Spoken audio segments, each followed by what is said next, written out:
Sa gitna ng malamig at puting ilaw ng Ninoy Aquino International Airport, nagmamadali ang pabalik-balik na kumpol ng mga tao, tila ba ang bawat isa ay may malinaw na destinasyon sa buhay.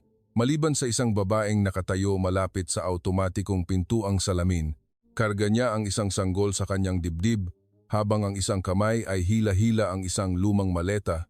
Ang dalawa pa niyang anak ay mahigpit na nakakapit sa laylayan ng kanyang damit, tila takot na kapag bumitaw sila kahit isang segundo, tuluyan na silang mawawala sa isa't isa.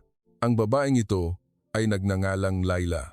Pula at maaga ang kanyang mga mata, hindi lamang dahil sa mahabang biyahe, kundi dahil hindi na siya nakakatulog ng maayos sa loob ng maraming gabi. Simula nang marinig niya ang malakas na pagsabog malapit sa kanilang bahay sa Iran, simula nang mabasag ang mga salamin sa bintana ng kanilang kusina.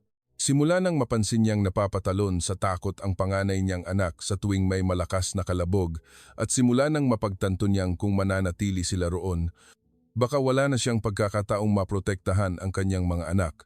Ang Pilipinas ay hindi ang bansang pinangarap niya. Hindi ito ang destinasyong pinlano nila ng kanyang asawa. Ngunit ito ang pangalang lumitaw sa pinakadesperadong sandali ng kanilang buhay, ang tanging bukas na pinto upang maitakas niya ang tatlo niyang anak. Tumingala ang kanyang pangalawang anak, isang batang babae, at nagtanong sa mahinang boses, "Nay, wala na bang giyera rito, di ba?" Ang tanong na iyon ay tumarak ng malalim sa dibdib ni Laila. Tila ba may bumabaon at nag-iikot ng basag na salamin sa kanyang puso. Pinilit niyang ngumiti, marahang hinaplos ang buhok ng anak, at sumagot kahit nanginginig ang kanyang kalooban, "Oo anak, ligtas na tayo rito." Ngunit ang totoo, kahit siya ay walang kasiguraduhan, sa maliit na pitaka ni Laila, kakaunti na lang ang natitirang pera. Hindi kumpleto ang ilan sa kanilang mga dokumento. Hindi siya marunong magtagalog, at ang kanyang Ingles ay binubuo lamang ng maiikling pangungusap na minadali niyang isaulo habang nagtatago sa mga evacuation shelter. Higit sa lahat, walang naghihintay sa kanila rito. Walang kamag-anak, walang kaibigan, walang tahanan. Ang tanging hawak niya ay isang nakatuping papel na naglalaman ng address ng isang murang motel na ibinigay ng isang kakilala sa refugee camp. Kalakip ang payong, "Makarating muna kayo riyan, tapos tsaka na kayo humanap ng paraan." Napakadaling sabihin ng tsaka na humanap ng paraan kung hindi ikaw ang may kargang isang inaantok na sanggol at umaakay sa dalawang musmos na hindi maintindihan kung bakit kailangan nilang patuloy na tumakbo palayo. Nang bumukas ang pintuang salamin, sumalubong sa mukha ni Laila ang maalinsangan at mabigat na hangin ng Maynila. Tumingin siya sa mahabang pila ng mga naghihintay na taxi.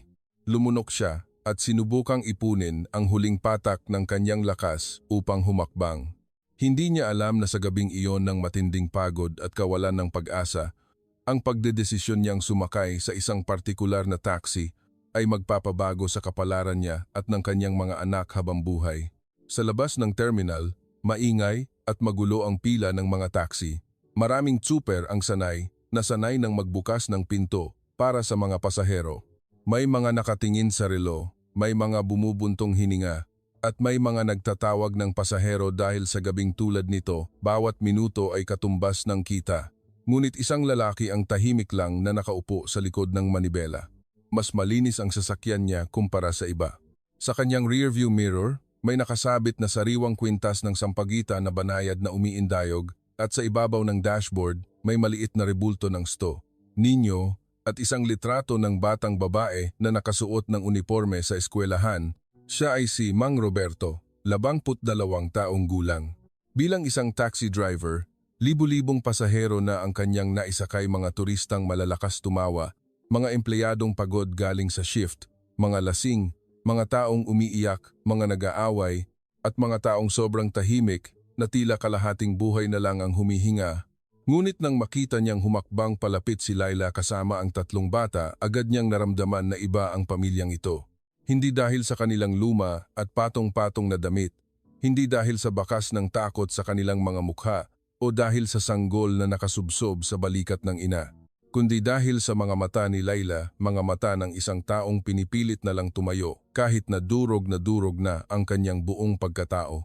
Agad na bumaba si Mang Roberto, binuksan ang likod ng taxi, at tinulungang isakay ang lumang maleta ng walang maraming tanong. Sinubukan ni Laila na magsalita sa mabagal at putol-putol na Ingles, "Please, this address." Inabot niya ang lukot na papel. Binasa ito ni Mang Roberto. Isang maliit at murang motel sa dulong bahagi ng lungsod. Kilala niya ang lugar. Hindi ito pinupuntahan ng mga ordinaryong turista, kundi pinipili lamang ng mga taong wala ng ibang abot kayang opsyon. Lumingon siya at tiningnan ang tatlong bata. Ang panganay na lalaki ay pinipilit na umupong tuwid, nagpapakita ng katapangan na higit sa kanyang edad. Ang batang babae ay palingalinga, puno ng pagdududa. Ang bunso ay tulog na, tila sumuko na ang katawan sa labis na pagod. "Sakay na po kayo, ma'am." "Ako na bahala," sabi ni Mang Roberto sa Tagalog. Kahit alam niyang hindi siya maiintindihan ng dayuhan, ang malumanay na tono ng kanyang boses ay sapat na upang maghatid ng mensahe. Marahang tumango si Laila at inalalayan ang mga anak papasok sa sasakyan. Sa unang bahagi ng biyahe, walang ibang maririnig sa loob ng sasakyan, kundi ang ugong ng makina at ang boses ng GPS navigation app. Panay ang sulyap ni Mang Roberto sa rearview mirror. Nakita niya kung paano yakapin ni Laila ang kanyang maliit na pitaka, tila ba iyon na lamang ang natitirang piraso ng dati nilang buhay. Nang makalabas ang taxi mula sa airport at tahakin ang kahabaan ng EDSA, nagsimulang umiyak ng mahina ang pangalawang anak. "Nay, saan na naman tayo pupunta?" Sinubukang patahanin ni Laila ang anak gamit ang wikang Farsi. Kahit hindi naiintindihan ni Mang Roberto ang mga salita, ramdam niya ang bigat nito. Boses iyon ng isang inang napipilitang magsinungaling dahil sa pagmamahal nagsisinungaling na magiging maayos ang lahat kahit siya mismo ay hindi alam kung paano sasalubungin ang bukas. Humigpit ang hawak ni Mang Roberto sa manibela, hindi siya tsismoso o pakialamero, ngunit ng gabing iyon may bumubulong sa kanyang isipan na kung ihahatid niya lang ang pamilyang ito sa address na iyon, hindi magiging maganda ang kahihinatnan nila. Maliwanag pa rin ang Maynila kahit 10 oras na ng gabi. Ang mga neon lights mula sa mga fast food chain at naglalakihang billboard ay nagre-reflekta sa salamin ng sasakyan pula, asul, ginto, isang syudad na tila hindi natutulog. Ngunit para kay Laila, ang mga ilaw na ito ay hindi maganda. Isa lamang itong paalala ng pagiging estranghero sa isang bansa na hindi niya kilala. Nang lumiko ang taxi sa isang madilim at masikip na eskinita at huminto sa harap ng isang lumang gusali kung saan patay-sindi ang karatula ng hotel, huminga ng malalim si Laila. Puno ng pag-iingat ang kanyang pag-asa kahit ngayong gabi lang. Basta may mahigaan ang kanyang mga anak, sapat na. Bumaba si Mang Roberto upang ibaba ang maleta. Pinanood niyang pumasok si Laila sa lobby, karga ang sanggol at akay ang dalawang bata. Paalis na sana siya, ngunit hindi niya maintindihan kung bakit hindi niya maiabante ang sasakyan. Pinatay niya ang makina at naghintay. Hindi pa lumilipas ang 10 minuto, bumukas muli ang pintuang salamin. Lumabas si Laila kasama ang 3 bata. Mas maputla ang mukha kaysa kanina. Umiiyak na ang batang babae, habang ang panganay na lalaki ay pilit hinihila ang mabigat na maleta, gustong tulungan ang kanyang ina. Agad na bumaba si Mang Roberto. "Ano pong nangyari, ma'am?" Sinubukan ni Laila na magpaliwanag sa putol-putol na Ingles. "They say, no room, no passport copy, no cash deposit enough."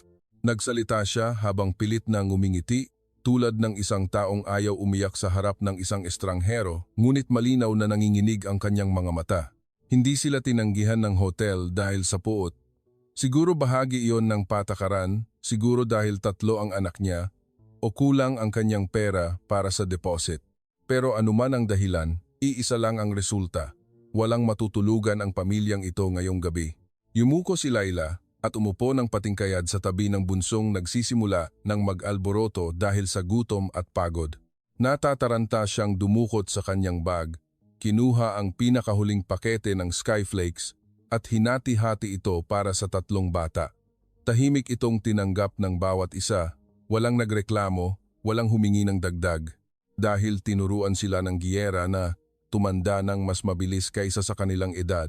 Nakatayo lang si Mang Roberto at pinapanood ang eksenang iyon, nanikip ang kanyang dibdib. Ibinalik siya nito sa isang gabi, 10 taon na ang nakararaan, nang magkasakit ng malubha ang kanyang anak na babae. Magdamag na karga ng kanyang asawa ang kanilang anak sa labas ng emergency room ng isang pribadong ospital dahil hindi nila kayang magbayad ng mataas na down payment na hinihingi ng admission. Tandang-tanda pa niya ang pakiramdam ng kawalan ng magagawa. Ang pakiramdam na nasa harap mo ang taong mahal mo, pero wala kang magawa para tulungan sila. Mas masakit pa ito kaysa sa mismong kahirapan. Tumingin siya sa kanyang relo. Maghahating gabi na. Hahayaan ba niyang maghanap pa ng ibang hotel ang babaeng ito, kasama ang 3 paslit sa ganitong oras? Hahayaan ba niya silang matulog sa gilid ng kalye sa harap ng lumang gusaling ito? O magbubulag-bulagan siya at uuwi sa kanyang pamilya tulad ng mga karaniwang gabi? Tumayo muli si Laila, iniipon ang natitira niyang lakas. "Can you take us another cheap hotel?" Natahimik si Mang Roberto. Alam niyang sa malaking syudad, minsan ang pinakamahirap na bagay ay hindi ang pagtulong, kundi ang pagdedesisyon kung gaano kalayo ang handa mong itulong. At nang gabing iyon, ginawa niya ang isang bagay na hindi niya inakalang magagawa niya. Tiningnan niya si Laila, tiningnan ang 3 bata, at nilingon ang madilim at tahimik na kalsada. Alam niyang kung maghahanap pa sila ng murang motel ngayon, walang kasiguraduhan na may tatanggap sa kanila at mas mauubos lang ang natitirang pera ng babaeng ito. Nagsalita siya ng mabagal, sinasabayan ng kumpas ng kamay upang mas madaling maintindihan. "Tonight, you and kids, go to my house." Natigilan si Laila. Napuno ng pag-iingat ang kanyang mga mata. Wala siya sa posisyon para magtiwala agad. Matapos tumakas sa giyera, matapos lokohin ng mga taong nagsamantala sa kanila, minsan ang tulong mula sa isang estranghero ay kasing panganib din ng bala. "House?" Paniniguro niya. Tumango si Mang Roberto. "Yes. Rest, sleep. Tomorrow, we find way." Nanatiling nakatayo si Laila. Hindi niya alam kung tatanggi ba siya o papayag dahil ang mundong tinakasan niya ay nagturo sa kanya na ang maling pagtitiwala ay katumbas ng kamatayan. Subalit sa pagkakataong ito, wala na siyang masyadong pagpipilian. Tumingala ang panganay na lalaki sa kanyang ina. Wala siyang sinabi, ngunit sa kanyang mga mata, mababasa ang, "Nay, pagod na po ako." Ang pangalawang anak na babae ay nanginginig na sa antok at takot, habang ang bunso ay tulog sa balikat niya, walang kamalay-malay na wala pa silang masisilungan. Nang mapansin ni Mang Roberto ang pagdadalawang isip ng ina, inilabas niya ang kanyang lumang smartphone at ipinakita ang mga litrato ng kanyang pamilya. Isang litrato ng maliit na bahay na gawa sa kahoy at semento. Isang litrato ng isang babaeng kaedad niya na nagdidilig ng halaman. Isang litrato ng dalaga na nakasuot ng toga para sa graduation. Itinuro niya ang mga ito isa-isa. "My wife, my daughter, family." Matagal itong tinitigan ni Laila. Ang mga ordinaryong litratong iyon sa basag na screen ng telepono ay nagdulot ng hindi inaasahang kaba at ginhawa sa kanyang puso dahil totoo ito. Hindi ito mukhang panlilinlang. Mukha itong isang ordinaryong buhay na mayroon din siya bago ito bawiin ng giyera. Yumuko siya para tingnan ang 3 anak, pumikit ng ilang segundo at marahang tumango. "Tonight." Ngumiti ng tipid si Mang Roberto. "Only tonight." Ngunit ang hindi nila alam, ang iisang gabing ito ay magiging simula ng isang kwentong mas malaki kaysa sa kanilang inakala. Sa kanilang pagbiyahe papunta sa bahay ni Mang Roberto, dinaanan nila ang mga tulay, mga convenience store na bukas pa, at mga taong normal na naglalakad sa kalsada. Tahimik lang si Laila, ngunit isa itong katahimikang iba sa kanina. May takot pa rin, ngunit may kasama na itong manipis na hibla ng pag-asa. Nang pumasok ang taxi sa isang tipikal na barangay kung saan dikit-dikit ang mga bahay, may nakaparadang mga tricycle sa gilid, tahol ng aso sa di kalayuan, at iilan na lang ang mga nakabukas na ilaw. Naramdaman ni Laila ang kakaibang kapayapaan sa pagiging payak ng lugar. Huminto ang sasakyan sa harap ng isang maliit na bahay. Bumukas ang pinto nito at lumabas ang isang ginang na may pagtataka sa mukha. Sa gabing iyon, hindi lamang si Laila ang papasok sa bahay ng isang estranghero, kundi isang ordinaryong pamilyang Pilipino ang magbubukas ng kanilang pinto para sa mga biktima ng giyera nang hindi nila inaasahan. Ang babaeng nakatayo sa pinto ay si Aling Luz, asawa ni Mang Roberto. Nakasuot siya ng simpleng duster May nakasampay na basahan sa balikat dahil kakatapos niya lang maghugas ng pinggan. Sa simula, puno ng katanungan ang kanyang mukha, lalo na nang makitang bumaba ang kanyang asawa kasama ang isang dayuhang babae at 3 gusgusing bata. Sino yan pa? Mahinang tanong ni Luz. Nilapitan siya ni Mang Roberto at mabilis na ipinaliwanag ang nangyari sa airport at sa hotel. Habang nag-uusap sila, nakatayo lang si Laila sa harap ng bahay, yakap ang mga anak, punong-puno ng hiya. Tila handa siyang umatras anumang oras kung hindi sila tatanggapin ng may-ari ng bahay. Tahimik na nakinig si Aling Luz. Pagkatapos, itinaas niya ang kanyang paningin at tiningnan ang pamilya. Tumigil ang kanyang mga mata sa pangalawang batang babae na mahigpit na nakayakap sa isang lumang stuffed toy. Madumi at luma na ang manika, ngunit halatang ito na lamang ang tanging laruang naisalba ng bata mula sa kanilang dating tahanan. Napabuntong hininga ng malalim si Aling Luz. Bago nagsalita ng isang pangungusap, "Pumasok muna kayo, kawawa ang mga bata." Hindi na nila kaya. Ang mga salitang iyon ay naging dahilan para mag-init ang mga mata ni Laila at mangilid ang kanyang luha. Sa loob ng maliit na bahay, walang aircon, isang umiikot na electric fan lamang, isang maliit na kahoy na mesa, isang altar kung saan nakapatong ang sto, ninyo at rosaryo, at ang amoy ng mainit na kanin. Hindi ito marangya, hindi malawak at hindi perpekto, ngunit nag-uumapaw ito sa init ng pagtanggap, lalo na para sa mga taong sanay na sa tunog ng bomba at checkpoint. Mabilis na naglatag si Aling Luz ng banig, naglabas ng mga unan at kumot at tinutok ang fan sa mga bata. Pinainit niya ang natitirang lugaw sa kaldero. Sumenyas siya kay Laila na maupo at saka nagsandok sa maliliit na mangkok para sa mga bata. Sinubukang magpasalamat ng panganay na lalaki sa Ingles.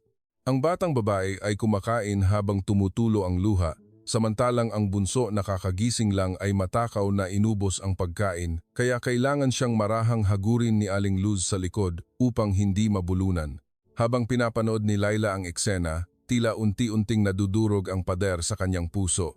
Simula nang lumikas sila sa Iran, naging maingat siya sa bawat salita, sa bawat tingin, at sa lahat ng taong lumalapit dahil wala siyang karapatang magkamali. Ngunit ngayong gabi, isang estrangherong Pilipina ang maingat na hinihipan ang mainit na lugaw para sa kanyang anak na tila ba tunay na lola nito. Hinawakan ni Laila ang kanyang dibdib at mabagal na sinabing, "Thank you, thank you." Bumagsak sa banig ang mga bata dahil sa matinding pagod. Nakaupo pa rin si Laila ng tuwid, hindi kayang ibaba ng tuluyan ang kanyang depensa dahil nakalimutan na ng katawan niya kung ano ang pakiramdam ng maging ligtas. Umupo si Aling Luz sa harap niya, nag-abot ng isang basong tubig, at sinabi ng mabagal, "Huwag ka nang matakot, walang mananakit sa inyo rito." Ang ordinaryong pangungusap na iyon ang naging dahilan para tuluyang humagulgol si Laila ng walang ingay sa unang pagkakataon matapos ang napakaraming gabi. Siguro nga, ang mga taong nakaranas ng pinakamatinding takot ay hindi kailangan ng malalaking salita ng pag-asa. Kailangan lang nila ng isang maliit na espasyo kung saan may magsasabi sa kanila na, "Ngayong gabi, ligtas ka na." Pasado 1:00 ng madaling araw, tahimik na ang buong paligid maliban sa tunog ng lumang electric fan at sa paghinga ng mga batang nahimbing sa wakas. Pumasok na si Aling Luz sa kwarto, habang si Mang Roberto ay nanatiling nakaupo sa kahoy na mesa kasama si Laila. Hindi niya pinilit ang babae na magkwento, tahimik lang siyang nakaupo, handang makinig kung kailan nito gustong magsalita. Minsan, ang mga taong nawasak ay hindi agad kailangan ng payo. Kailangan nila ng taong hindi sila mamadaliin. Mahigpit na hinawakan ni Laila ang baso ng tubig bago nagsimulang magsalita sa putol-putol at mabagal na Ingles. Limitado ang kanyang bokabularyo, ngunit ang sakit sa kanyang boses ay malinaw na malinaw. Ikinuwento niya na bago umabot ang giyera sa kanilang buhay, mayroon siyang maliit na patahian ng mga damit. Ang asawa niya ay isang science teacher, pumapasok sa eskwelahan ng mga bata at may maliit silang hardin sa harap ng bahay kung saan nakatanim ang isang puno ng granada, pomegranate, na iniregalo ng asawa niya noong anibersaryo nila. Tapos, unti-unting nagbago ang lahat. Nagsimula sa mga usap-usapan, sa madalas na pagkawala ng kuryente, sa tunog ng mga putok ng baril sa malayo, sa mga kakilalang bigla na lang naglaho, sa mga bilihin sa palengke na biglang nagmahal, sa paglipas ng mga araw na nagsara ang mga eskwelahan, hanggang sa umabot sa isang gabi na kailangan nilang matulog sa ilalim ng mesa dahil palapit ng palapit ang mga bomba. Nakinig lang si Mang Roberto nang walang patid. Tumigil sandali si Laila bago binanggit ang pangungusap na nagpatigil sa paghinga sa loob ng bahay. My husband, he stayed. Hindi na niya tinuloy ang kwento dahil ang kanyang mga mata na ang nagsabi ng lahat. Pinili ng kanyang asawa na magpaiwan para alagaan ang matatanda nitong magulang na ayaw lumikas. Ipinadala nito si Laila at ang mga bata nangangakong susunod din siya, ngunit matapos iyon, nawalan na sila ng komunikasyon sa loob ng ilang linggo. Ang tanging balita lang mula sa isang kapitbahay ay labis na inatake at binomba ang kanilang lugar. Hindi sinabi ni Laila ang salitang patay na siya dahil sa kaibuturan ng kanyang puso, hindi niya ito lubos na matanggap. Hanggat walang opisyal na nagsasabi, kumakapit pa rin ang tao sa manipis na hibla ng pag-asa. My kids ask every day, "Where is Papa?" Mahinang sambit ni Laila. I say, "He will find us." Yumuko si Mang Roberto. Hindi niya alam ang isasagot. Sa mundong ito, maraming klase ng sakit. Ngunit ang sakit ng isang inang kailangang magsinungaling sa mga anak para lang pahabain ang kanilang pag-asa na mabuhay hanggang bukas ito na marahil ang isa sa pinakamalupit. Ikinuwento ni Laila kung paano niya ibinenta ang kanyang wedding ring para ibayad sa smuggler at pamasahe. Kung paano niya pinrotektahan ang mga anak sa panlalamang ng ibang tao sa kalsada, sa mga masasamang estranghero, sa gutom, sa lamig, at sa mga tanong na wala siyang sagot. Ang bawat hakbang nila palayo ay hindi lang pagtakas sa giyera. Pagtakas ito upang hindi tuluyang manakaw ang pagkabata ng kanyang mga anak. Nang matapos siya, bumalot muli ang katahimikan sa bahay. Hinagod ni Mang Roberto ang kanyang mukha, pilit pinipigilan ang emosyon. Tiningnan niya ang 3 batang magkakatabing natutulog sa banig. Sa sandaling iyon, isang malinaw na katanungan ang nabuo sa kanyang isip. Bukas ng umaga, may magagawa ba siya na higit pa sa pagbibigay ng matutulugan ng isang gabi? Maaari ba siyang maging tulay upang makapagsimula muli ang pamilyang ito? Kinabukasan, sumilip ang sikat ng araw sa mga siwang ng kahoy na bintana, gumuguhit ng liwanag sa sahig. Ang amoy ng mainit na sinangag at pritong itlog mula sa kusina ay unti-unting pumuno sa hangin. Para sa bahay ni Mang Roberto, isa lamang itong ordinaryong umaga. Ngunit para kay Laila at sa kanyang mga anak, ito ang kanilang unang umaga sa Pilipinas, na nagising sila ng walang sirena ng warning alarm, walang pagyanig mula sa mga bomba, at walang sumisigaw na kailangan nilang tumakbo. Ang bunso ang unang dumilat. Naupo siya at lito-litong tumingin sa paligid.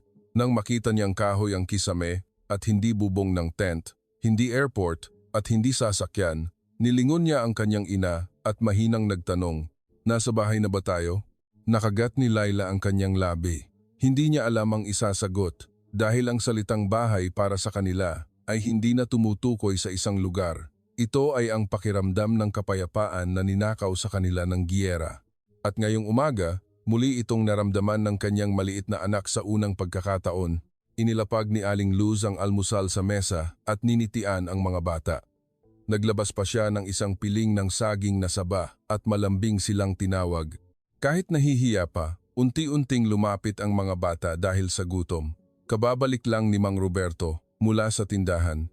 Bitbit niya ang isang plastic bag na naglalaman ng sariwang pandesal, gatas sa karton, mga pamalit na t-shirt pambata at 3 pares ng murang tsinelas. "Hindi ko alam kung kasya, pero pansamantala lang yan," sabi niya kay Aling Luz. Gulat na tiningnan ni Laila ang mga dala niya. "No, too much, no." Pilit siyang tumatanggi dahil alam niyang hindi naman mayaman ang ordinaryong pamilyang ito.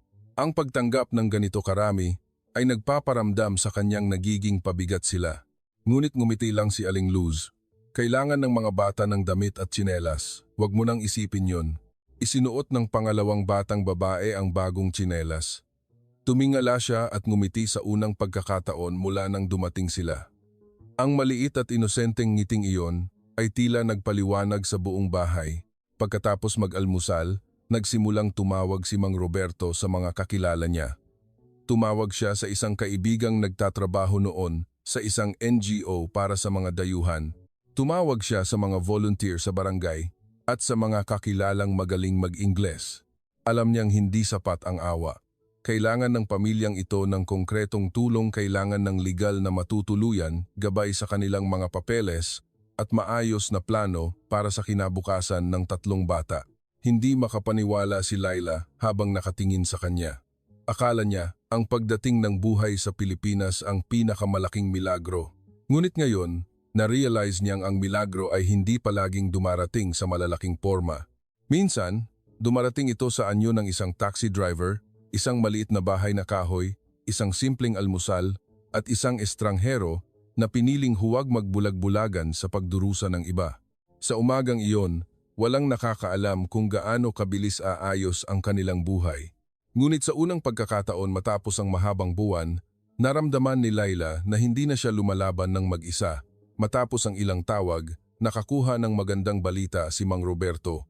Isang kaibigan ang nag-advise na dalhin ang pamilya ni Laila sa isang refugee assistance center sa Maynila, kung saan may mga volunteer at translator na pwedeng tumulong sa kanilang dokumento at makapagbibigay ng temporary shelter. Kahit walang garantiya na magiging madali ang lahat, mas mabuti na ito kaysa hayaang magpalaboy-laboy ang isang ina at 3 anak sa malaking syudad nang walang alam. Hindi tumigil doon si Mang Roberto. Habang tinutulungan ni Aling Luz na paliguan, bihisan at talian ng buhok ang batang babae ng buong pag-iingat, naglakad si Mang Roberto papunta sa kanto. Sa tindahan ni Aling Nena, kinuwento niya ng pahapyaw ang sitwasyon sa ilang kapitbahay. Humingi siya ng konting tulong nang walang pilitan. Hindi nagtagal, ang maliit na komunidad na sanay lang maging tagamasid ay nagsimulang kumilos. Nag-abot ng mga biskwit at gatas ang may-ari ng sari-sari store. Isang pamilya sa kabilang kanto ang nagbigay ng 3 maayos pang second-hand na backpack. Nag-alok ang isang teenager na tutulong siyang mag-translate gamit ang internet sa phone niya. Isang retired na teacher ang nag-uwi ng mga English children's books para may mabasa ang mga bata. Hindi malalaking halaga ang mga ito, ngunit ang pinagsama-samang bayanihan at malasakit ay bumuo ng tulay upang makatayong muli ang mga taong muntik ng malunod sa kawalan ng pag-asa. Nakatayo lang si Laila habang pinapanood ang mga gamit na unti-unting inilalapag sa mesa, mga damit, sabon, tuwalya, bigas, at maging isang maliit na teddy bear galing sa batang babaeng kapitbahay na nagsabing, "Ibigay niyo po sa kanya, may 2 pa naman ako." Napahagulgol muli si Laila at tinakpan ang kanyang bibig. Sa buong paglalakbay niya palayo sa giyera, nakita niya ang pinakamasahol na ugali ng mga tao. Mga taong walang pakialam, mga taong turing sa kanya ay pabigat, estadistika o problema. Ngunit dito, ang mga taong ito ay nakita siyang isang ina at ang kanyang mga anak ay itinuring nilang mga bata, hindi lamang mga walang pangalang refugee. Kinahapunan, isinakay ni Mang Roberto ang pamilya ni Laila sa kanyang taxi para dalhin sa assistance center. Kahit mainit ang panahon, matindi ang traffic sa Maynila, at alam niyang hindi siya kikita sa buong araw, wala kang maririnig na reklamo mula sa kanya. Sa kalagitnaan ng biyahe, naglakas loob na magsalita ang panganay na lalaki sa kanyang sirang Ingles. "You help us. Why?" Naisip sandali si Mang Roberto bago sumagot ng simple. "Because one day, maybe my family need help too." Nagpatahimik ito sa bata. Baka bata pa siya para maintindihan ang buong mundo, ngunit isang bagay ang sigurado siya. Ang kabutihan ay hindi palaging nanggagaling sa mga taong may pinakamaraming yaman. Minsan, nanggagaling ito sa mga taong sanay sa hirap at ayaw nilang may ibang taong maranasan ito ng mag-isa. Nang araw ding iyon, ang kwento tungkol sa isang Pilipinong taxi driver at isang inang Iranian ay nagsimulang magpasalin-salin sa kanilang barangay. Walang nakakaalam na hindi magtatagal, ang maliit na kwentong ito ay makakarating ng mas malayo pa sa kanilang maliit na eskinita. Hindi marangya ang Foreign Assistance Center na pinagdalhan ni Mang Roberto sa kanila, ngunit may sistema ito at may mga taong handang makinig. Isang volunteer ang umupo at kinausap ng masinsinan si Laila. Maingat na chinek ang mga papeles, tumulong maghanap ng temporary shelter, at pinaliwanag ang mga susunod na hakbang sa mga darating na araw. Ang simpleng pagkakaroon ng malinaw na direksyon kung ano ang gagawin bukas ay nakapagpabawas ng malaking tinik sa dibdib ni Laila. Habang naghihintay ng karagdagang impormasyon, nagpaalam ang isang batang volunteer na kumuha ng litrato ni Mang Roberto at ng kanyang taxi kasama ang pamilya ni Laila. Gusto raw niyang i-post ang kwento sa social media para humingi ng donasyon tulad ng damit at konting panggastos. Nag-alangan pa noong una si Mang Roberto dahil hindi siya tumulong para maging sikat. Ngunit tumango si Laila. Naintindihan niya na minsan ang pagpapahintulot sa ibang tao na makita ang iyong kahinaan ang tanging paraan para mailigtas mo ang iyong mga anak. Napakasimple ng litrato. Isang middle-aged na Pilipinong taxi driver nakatayo sa tabi ng kanyang puti at dilaw na taxi. Isang Iranian na ina na karga ang sanggol at dalawang batang nakakapit sa kanya. Walang kaso, walang drama o pose. Isang dalisay at masakit na katotohanan lang. Ang caption ay maikli. Isang ina, tumakas mula sa gyera kasama ang 3 anak papuntang Pilipinas. Walang matuluyan, walang kakilala. Pero kagabi, iniuwi sila ng isang taxi driver sa kanyang bahay. Sa loob lamang ng ilang oras, nag-viral ang post. Nag-umpisang bumaha ang mga komento at share. Maraming gustong mag-donate ng pera, may nag-alok ng trabaho para sa hinaharap, may nagboluntaryong maging Farsi translator, at may mga nag-message na sasagutin ang pag-aaral ng mga bata. At libu-libong iba pa ang nagkomento ng, "Salamat, may mga ganito pa palang tao sa mundo." Hindi makapaniwala si Mang Roberto. Siya ay isang hamak na taxi driver lang. Hindi niya inakala na ang isang desisyon sa isang gabi ay pag-uusapan ng buong bansa. Ngunit ang pinakatumatak sa puso niya ay hindi ang dami ng likes at shares, kundi nang tiningnan ng pangalawang anak ni Laila ang screen ng cellphone at nagtanong sa pamamagitan ng translator, "Kilala po ba natin sila? Bakit po sila mabait sa atin?" Walang nakasagot ng direkta kundi ang mga luha at ngiti ng mga nakatatanda sa silid na iyon. Siguro, hindi na kailangan pang magkakilala ang mga tao bago nila piliing magtulungan. Nang hapong iyon, nag-abiso ang center na may matutuluyan ng temporary shelter si Laila at ang mga bata sa loob ng 1 buwan kasama ang tulong para sa kanilang mga papeles. Nanatiling tahimik si Laila. Maya-maya, yumuko siya at umiyak hanggang sa manginig ang kanyang balikat. Hindi dahil tapos na ang lahat ng problema nila, kundi dahil ito ang unang pagkakataon matapos ang napakahabang panahon na hindi na puro dilim ang nakikita niya sa kanilang kinabukasan. Nang gabing iyon, matapos maihatid sina Laila sa kanilang shelter, umuwing mag-isa si Mang Roberto. Tahimik siyang nakaupo sa labas ng kanilang bahay, nagbabasa ng mga mensahe ng pasasalamat sa kanyang lumang cellphone mula sa mga taong hindi niya kilala. Habang nagbabasa siya, mas nagiging kakaiba ang pakiramdam niya dahil kailanman hindi niya tiningnan ang sarili bilang isang bayani. Umupo si Aling Luz sa tabi niya, dala ang isang basong malamig na tubig. "Ang dami palang pumupuri sa iyo ngayon ha," nakangiting sabi ng asawa. Tumawa ng mahina si Mang Roberto. "Tumulong lang naman ako sa abot ng makakaya ko." Tiningnan siya ni Aling Luz na tila may malalim na nauunawaan. "Hindi lang yun pa. May napansin na ako simula pa kagabi." Natahimik ng matagal si Mang Roberto bago bumuntong hininga. Hindi niya madalas ikwento ang bagay na ito kahit sa mga malalapit niyang kakilala dahil isa itong sugat na hindi pa tuluyang naghihilom sa kanyang puso. Maraming taon na ang nakararaan, noong maliit pa ang anak nila, na aksidente sila habang nakasakay sa motorsiklo sa isang probinsya sa kalagitnaan ng malakas na ulan. Sugatan si Aling Luz at may mataas na lagnat ang kanilang anak. Na-stranded sila sa madilim na kalsada. Walang telepono, walang kamag-anak sa paligid. Maraming sasakyan ang dumaan, nakita sila pero patuloy lang na nagmaneho palayo hanggang sa isang luma at kalawanging pickup truck ang huminto. Isang estrangherong mag-asawa ang nagsakay sa kanila, dinala sila sa ospital, nagbayad ng down payment at umalis nang hindi man lang nagpapakilala ng formal. Kung wala ang taong yon, bumaba ang boses ni Mang Roberto. "Baka wala na ang anak natin." Kinagat ni Aling Luz ang kanyang labi. Namuo ang luha sa kanyang mga mata dahil tandang-tanda rin niya ang gabing iyon. Tumingala si Mang Roberto sa madilim na langit. "Hindi ko kailanman nakalimutan kung paano binago ng isang estranghero ang buhay natin. Kaya kagabi, nang makita ko ang babaeng yon na yakap ang mga anak niya sa harap ng motel, at tingnan niya ako nang walang-wala ng pag-asa. Hindi lang mga pasahero ang nakita ko. Nakita ko ang refleksyon ng sarili kong pamilya. Nakita ko Yung parehong takot. Yung parehong tanong na, mabubuhay pa, kaya tayo ngayong gabi? Siguro nga, ang kabutihan ay hindi nagmumula sa pagiging dakila ng isang tao.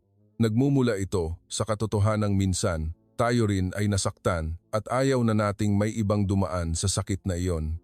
Kinabukasan, may mga lokal na reporter na nakipag-ugnayan para ma-interview si Mang Roberto. Tatanggi sana siya, ngunit pumayag na rin sa pag-asang ang kwento ni Laila ay magmulat sa mga tao sa sitwasyon ng mga tulad nitong tumatakas mula sa giyera. Nang tanungin siya kung bakit siya nagdesisyon na iuwi sa kanila ang pamilya, isang pangungusap lang ang sinagot niya na nagpatahimik sa buong kwarto. Kasi nung tiningnan ko yung 3 bata, alam kong kung pinaharurot ko paalis ang taxi ko kagabi at iniwan sila roon, hindi ko mapapatawad ang sarili ko habang buhay. Lumipas ang ilang linggo. Ang buhay ni Laila at ng kanyang mga anak ay unti-unti nang nagkakaroon ng hugis. Ang pansamantalang tirahan, kahit hindi permanente, ay malinis at ligtas at maraming taong tumutulong sa kanila. Nakakakain ng sapat ang mga bata, may maayos na higaan, may maliit na espasyo para mag-drawing at may mga volunteer na nagtuturo sa kanila ng Ingles at simpleng Tagalog araw-araw. Ang unang salitang natutunan ng pangalawang batang babae ay, "Salamat po," at madalas niya itong ginagamit, kaya laging nakangiti ang lahat sa kanya. Ang panganay na lalaki ay hindi na laging nakayuko.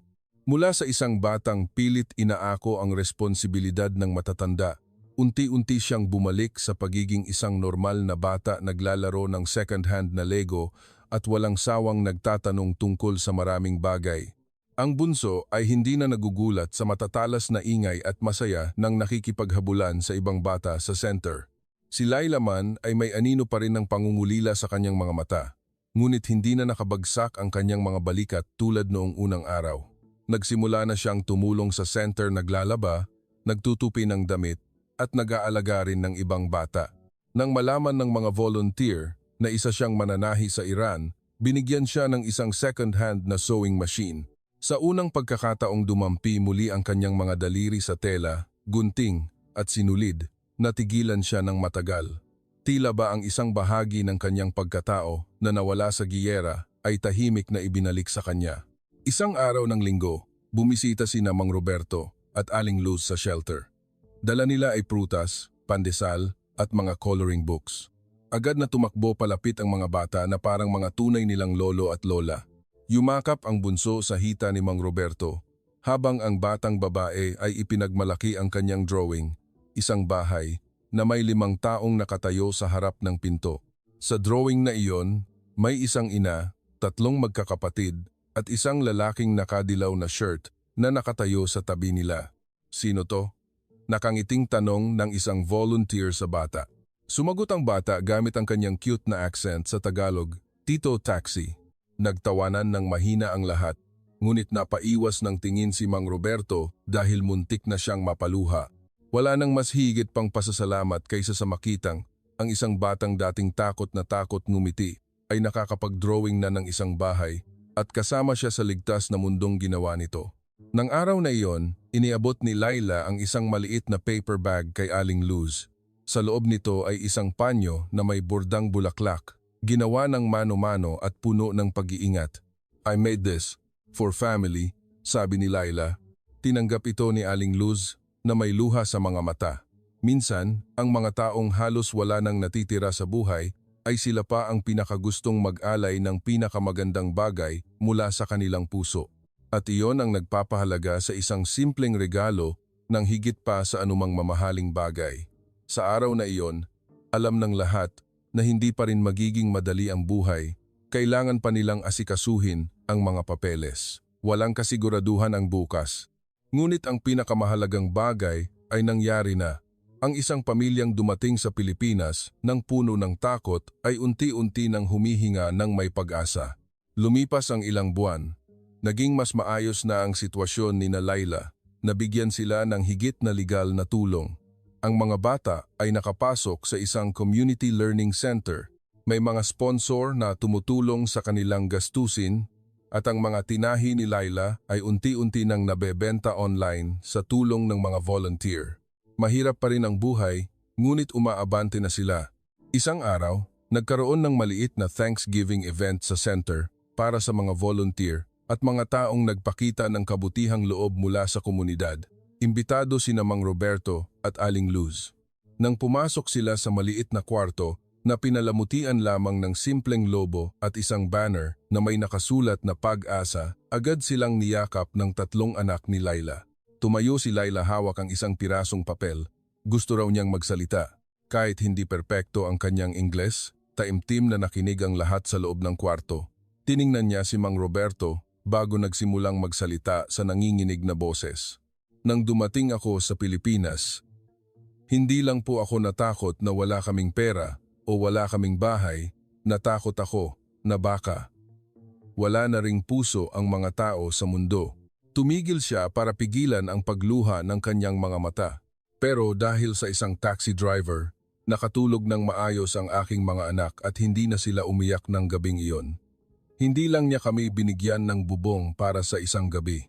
Binigyan niya ako ng dahilan para maniwala na ligtas pa rin ang mundo para lumaki ang mga anak ko. Natahimik ang buong kwarto.